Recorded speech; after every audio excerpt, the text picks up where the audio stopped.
Welcome to this channel again, PET Practical English Teaching.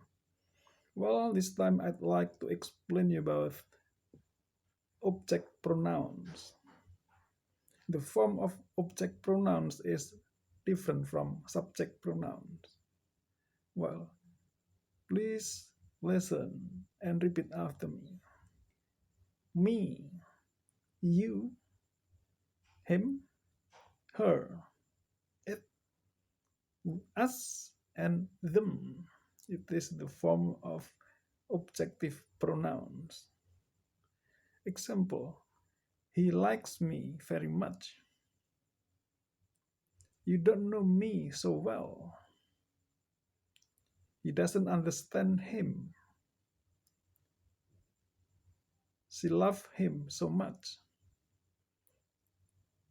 It will give him a present.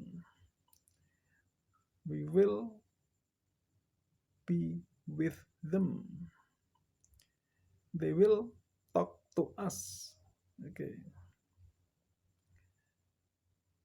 Well, another example. Are you waiting for me? Are you waiting for him? Do you love him so much? Does she love him so much? Is she waiting for us? Are they waiting for you? Are they waiting for us? We need them. They need me. Well, that's the example of object pronouns. I hope that this video is very useful for you. If you like it, you should subscribe, give comment, and share. Thanks for watching. Bye bye.